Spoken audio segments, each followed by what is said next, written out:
Y'all, we live in difficult times. There's war, political unrest, the pandemic, poverty, families being torn, communities ripped by gun violence and people dying every day, police, injustice. It's all bringing so much pain.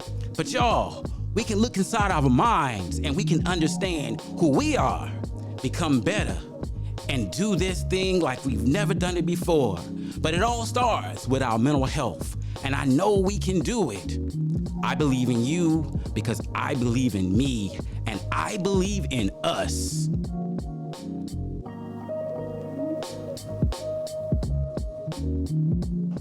Hello, everyone. My name is Gerald McGee of Everyday People Individual and Family Counseling Center, and we are celebrating 10 years of Everyday People Counseling. How about that? We are here in the Shore Cultural Center, located in Euclid, Ohio. I like to call it the red building in the middle.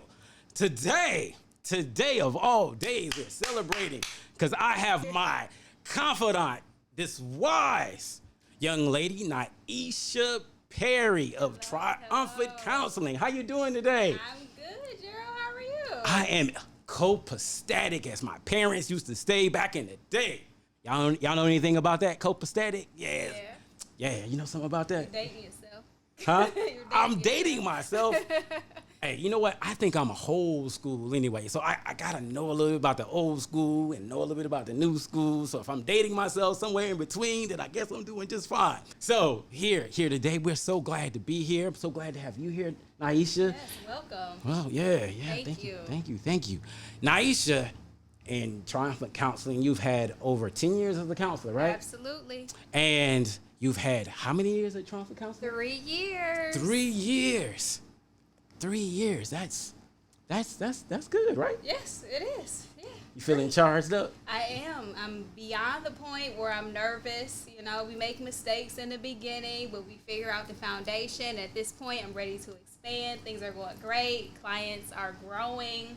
Wait list has been formed, and we're trying to tackle that right now, but that's always a good thing. You know, abundance. Business is going great. Good.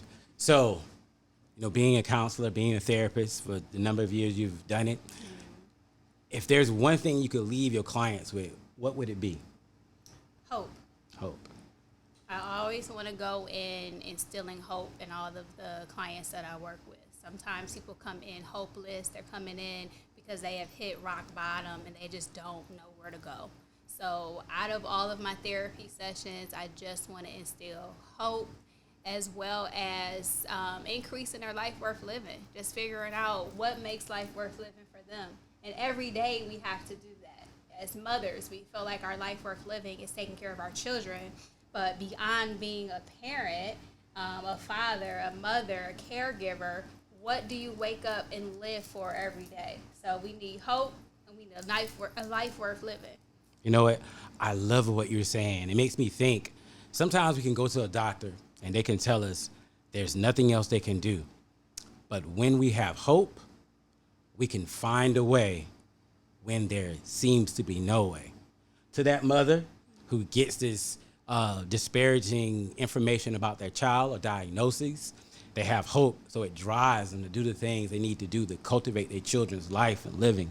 So I think hope is such a powerful piece of our development. So thank you for sharing that with me. I appreciate that.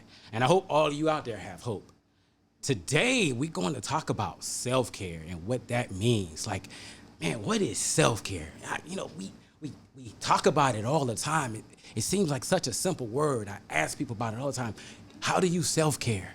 And people will give you many different answers about self-care. You know what? If we would ask y'all right now, what is your method of self-care?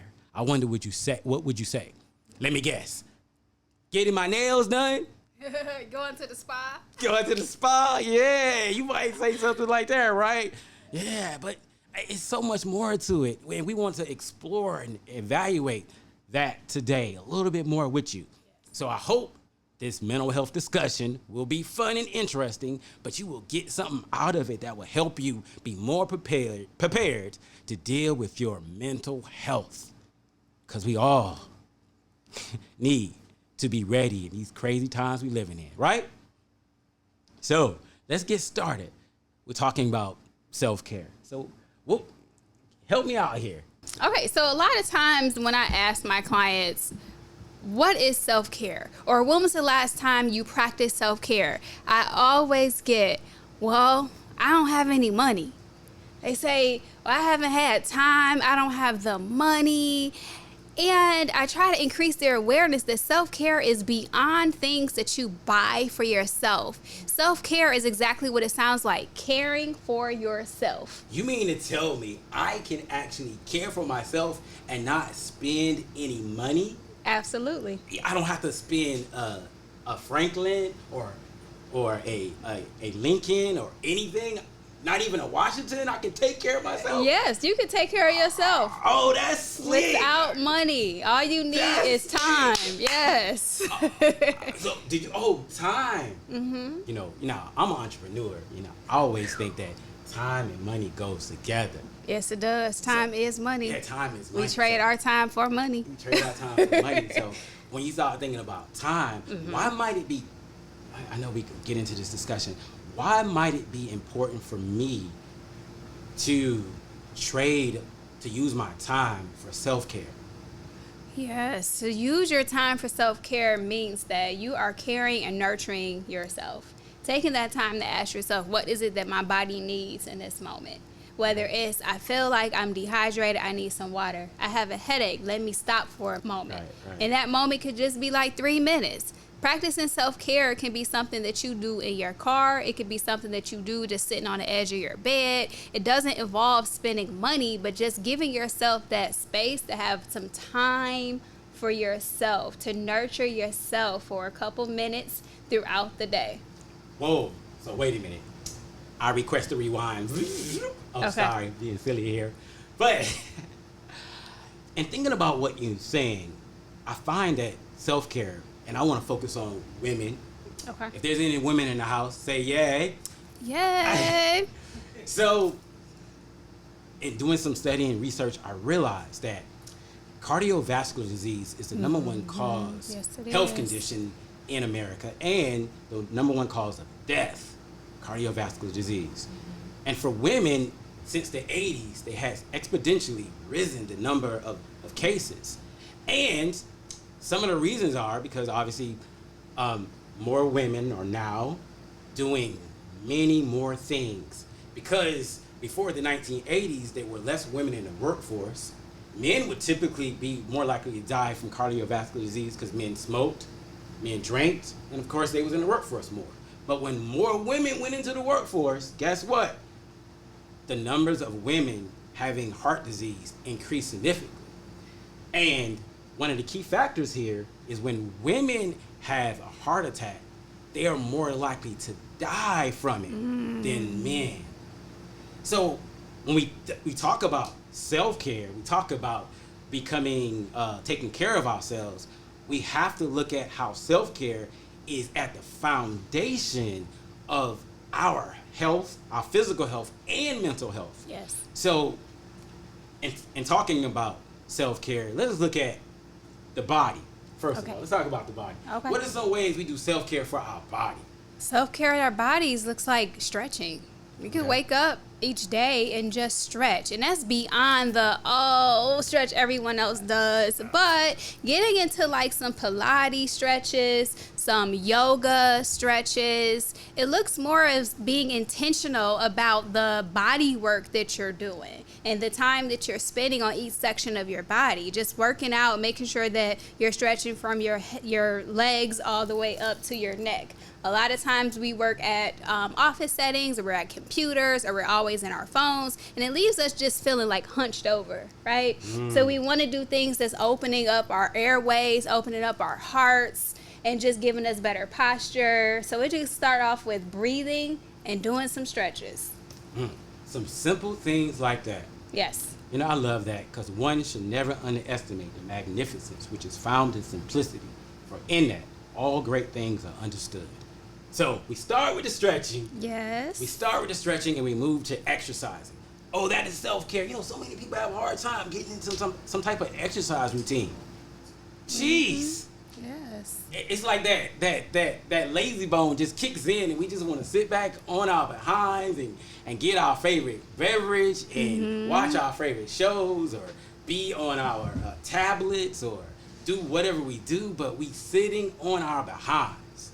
And if this wasn't a child-friendly show, I might use some other words. But since it is a child-friendly show, I will only leave it to your imagination. But yeah, we sit back, we chill, we do what we want to do, but we want to be healthy. And we know that physical activity not only improves our physical health, but it also improves our mental health. Absolutely. Yeah, because it improves the serotonin, dopamine levels in our bodies, which helps us think and focus better. We can do our work, we have more energy, but we have to take out time to exercise and do those things. This is an important part of self-care. Yes. So listen, to all of you who don't have a routine for doing that, figure it out. Okay, what's another thing we might do for our body? What about eating? Oh, eating, yeah. Yeah, being intentional about our eating habits. Self-care looks like trading an apple or a piece of fruit for that donut or your favorite cookie. Instead of drinking pop or sodas, just getting some tea instead. So just being intentional about the substitutes that you can make for yourself to just have a better diet, and then in turn it's going to help with your body image if that's something that you're seeking to do. I feel you. Yeah, we got to be more intentional about what we eat. Yes. It's so easy to go out there and get that junk. It's so easy to get it, right? And life is so much about our relationship with things. Yes. Look, if you want something just to eat, you can find that anywhere. But if you want something to take care of your body, you got to work a little bit for it. You do. It takes a little longer to like mix. now we're across the street from Burger King. We can easily just walk across the street and get Burger King because it's easy and convenient. But you have to take an extra step forward to actually go into that Dave's supermarket and say, look, I'm going to actually purchase something and prepare something that's healthier. So that's that time, once again. Yeah. In the environment we live in most cases, it's kind of like a food desert, because only thing around you is like junk and sugar. And so that's easy to get to. So yeah, I got to go to Dave's, or I got to think about very intentionally where I'm going to go eat to get things that might be better for my body. Right. So it takes more work and effort, but I know we can do it and everything. So in thinking about this, we're talking about taking care of exercising, Yes. stretching, eating. But what about sleeping?